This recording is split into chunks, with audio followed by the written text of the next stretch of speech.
कितनी इमाम मजलूम की उस कुर्बानी के सदक़े में ये फर्श अज़ा, ये इकट्ठे होना, दीन हुसैन ने क्या बचाया, उस दीन की बात हो, सुने बच्चे बूढ़े औरतें मर्द, सुने समझे, अपनी रूहों को, सिर्फ बदन न आए फर्श अज़ा पर, यहां से हुसैनी रूह लेकर वापस जाएं मुआशरे में।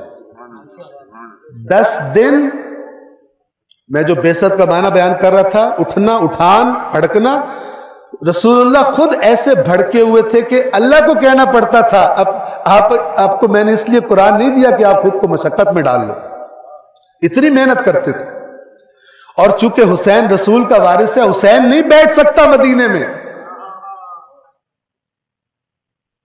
जब वो देख रहे मेरे जद के दीन पे डाका डाला जा रहा है, हाईजैक किया जा रहा है,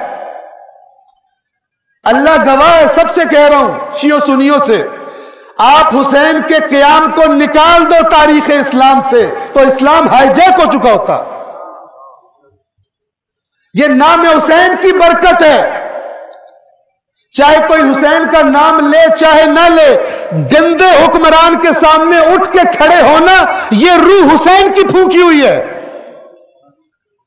वरना जिन्होंने कब्जा किया था इक्तदार पर, उम्मत के इक्तदार पर, उन्होंने अपने इक्तदार को जस्टिफाई करना था, वो क़यामत तक के लिए अपने जैसों के इक्तदार को जस्टिफाई करके चले जाते।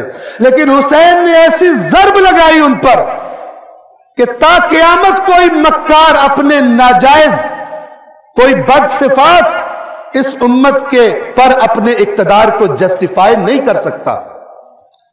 जो करने लगेगा कहीं ना कहीं से नाम हुसैन चिराग की तरह आकर रोशनी कर देगा अंधेरे में, और देखने वालों को पता चल जाएगा यह झूठा है, हुसैन सच्चा है। और करबला के हर किरदार ने अपना फरीजा, अपना हिस्सा डाला है करबला में।